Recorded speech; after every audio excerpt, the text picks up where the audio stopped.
नमस्कार दोस्तों, स्वागत है आपका करंट अफेयर मंत्रा के इस यूट्यूब चैनल पर। आज हम करेंगे 12 जून 2021 का करंट अफेयर। तो चलिए शुरू करते हैं आज का सेशन। इस वीडियो का पीडीएफ आप हमारे टेलीग्राम चैनल से डाउनलोड कर सकते हैं। टेलीग्राम चैनल का लिंक डिस्क्रिप्शन में मिल जाएगा। तो चलिए शुरू करते हैं आज का सेशन। बंगाल के किस पूर्व क्रिकेटर का 72 वर्ष की उम्र में निधन हो गया है? सही उत्तर डी, रवि बनर्जी।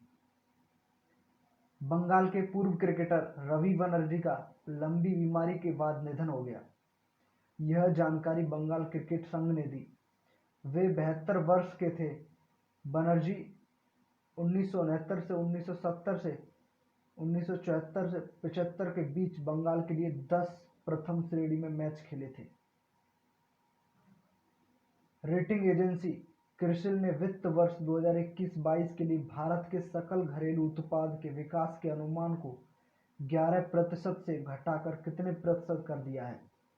सही उत्तर डी, 9.5%। रेटिंग एजेंसी क्रिसिल ने वित्त वर्ष 2021-22 के लिए भारत के सकल घरेलू उत्पाद के विकास के अनुमान को 11% से घटाकर 9.5% कर दिया है। रेटिंग एजेंसी ने कोरोना वायरस महामारी की दूसरी लहर के कारण निजी खपत और निवेश पर बड़े प्रभाव के चलते जीडीपी ग्रोथ के अनुमान में कटौती की है। निम्न में से किस अंतर्राष्ट्रीय बॉक्सर एवं 1998 एशियाई खेलों के स्वर्ण पदक विजेता का निधन हो गया है? सही उत्तर बी, डिंको सिंह। दिग्गज मुक्केबाज डिंको सिंह का निधन हो गया। 1998 एशियन गेम्स के gold medalist Dinko Singh liver cancer से जूझ रहे थे। वर्ष 2017 से ही उनका उपचार चल रहा था।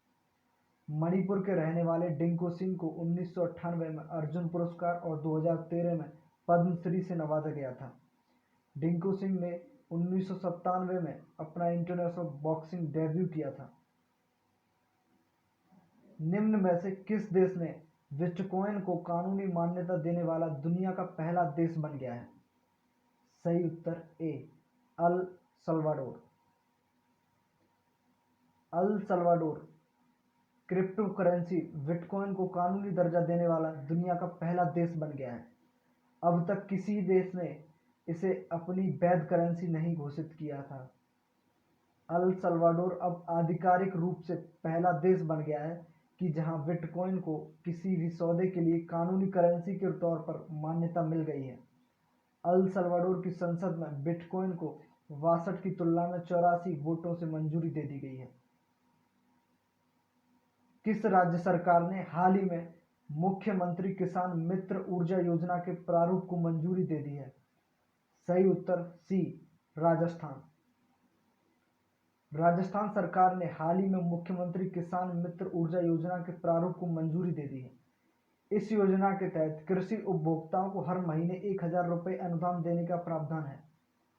इस योजना के तहत राज्य सरकार द्वारा मीटर्ड कृषि उपभोक्ताओं को बिजली के बिल पर प्रति माह 1000 रुपये और अधिकतम 12,000 रुपये प्रति वर्ष का अनुदान दिया जाएगा। इससे प्रति वर्ष 1450 करोड़ रुपए का वित्तीय भार आएगा। राजस्थान के मुख्यमंत्री कौन है? अशोक गहलोत। राजस्थान के गवर्नर कौन है? कलराज मिश्र। राजस्थान के पर्यटन स्थल अंबर पैलेस, हवा महल। राजस्थान के राष्ट्रीय उद्यान रणथंभौर राष्ट्रीय उद्यान, सिटी पैलेस, कियोलाजो घंटा national park, Sariska national. Rajasthan का किला कुंभलगढ़ किला। भारत का पहला अंतर्राष्ट्रीय समुद्री क्लस्टर किस राज्य में स्थापित होगा? सही उत्तर D, Gujarat. Gujarat maritime board GIFT city में देश का पहला अंतर्राष्ट्रीय समुद्री सेवा क्लस्टर स्थापित करेगा। समुद्री क्लस्टर को एक समर्पित पारिस्थितिकी तंत्र के रूप में विकसित किया जाएगा, जिसमें बंदरगाह, शिपिंग, रसद सेवा प्रदाता और सरकारी नियामक शामिल हैं, जो सभी एक ही भौगोलिक क्षेत्र गिफ्ट सिटी में मौजूद हैं। गिफ्ट सिटी भारत की पहली परिचालन स्मार्ट सिटी और अंतर्राष्ट्रीय वित्तीय सेवाएं हैं। यह भारत में अपनी तरह का पहला वाणिज्यिक समुद्री सेवा समूह होगा, जिसकी अवधारणा समुद्री क्षेत्र में भारत की प्रतिस्पर्धात्मक और आत्मनिर्भरता को बढ़ाने और संपूर्ण समुद्री बरादरी के लिए वन स्टॉप समाधान प्रदान करने के लिए की गई है। क्लस्टर नियामकों, सरकारी एजेंसियों, समुद्री शिपिंग उद्योग संघों और व्यवसायों, मध्यवर्ती सेवा प्रदाताओं जैसे शिपिंग वित्त, समुद्री बीमा, समुद्री मध्यस्थ, समुद्री कानून फर्मों और समर्थन सेवा प्रदाताओं जैसे समुद्री शिक्षा संस्थानों के रूप में समुद्री उद्योग के खिलाड़ियों की मेजबानी करना चाहता है। हाल ही में किसने शामिल किए 3 ALH-M के थर्ड उन्नत हल्के हेलीकॉप्टर? सही उत्तर सी, भारतीय नौसेना। भारतीय नौसेना ने अपने बेड़े में स्वदेश निर्मित 3 उन्नत हेलीकॉप्टर ALH-M के थर्ड शामिल किए। विशाखापत्तनम में भारतीय नौसेना स्टेशन डेगा में हिंदुस्तान एरोनॉटिक्स लिमिटेड द्वारा बनाए गए इन हेलीकॉप्टरों का उपयोग समुद्री टोही और तटीय सुरक्षा के लिए किया जाएगा। ये हेलीकॉप्टर आधुनिक निगरानी, रडार और इलेक्ट्रो ऑप्टिकल उपकरणों से लैस हैं। यह उन्हें रात में भी खोज और बचाव कार्य करने में सक्षम बनाता है। इसे गंभीर रूप से बीमार रोगियों को एयरलिफ्ट करने के लिए हटाने योग्य चिकित्सा गहन देखभाल इकाई यानी ICU से भी सुसज्जित किया गया है। यह कॉन्स्टेबलरी मिशन भी कर सकता है। हिंदुस्तान एरोनॉटिक्स लिमिटेड के CMD कौन है? R Madhavan. Hindustan aeronautics limited का मुख्यालय कहाँ है? बेंगलुरु, कर्नाटक। हाल ही में किसको फिर से बंधन बैंक के MD और CEO के रूप में नियुक्त करने की मंजूरी दी है? सही उत्तर A, CS घोष। भारतीय रिजर्व बैंक ने चंद्रशेखर घोष को 3 साल की अवधि के लिए बंधन बैंक के MD और CEO के रूप में फिर से नियुक्त करने की मंजूरी दे दी है। उपरोक्त के रूप में पुनर्नियुक्त बैंक की आगामी वार्षिक आम बैठक में शेयर धारकों के अनुमोदन के अधीन है। घोष, जो भारत में माइक्रो फाइनेंस के सबसे प्रमुख समर्थकों में से एक रहे हैं, घोष ने 2001 में एक गैर लाभकारी उद्यम के रूप में बंधन की स्थापना की, जो सतत आजीविका सृजन के माध्यम से वित्तीय समावेशन और महिला सशक्तिकरण के लिए खड़ा था।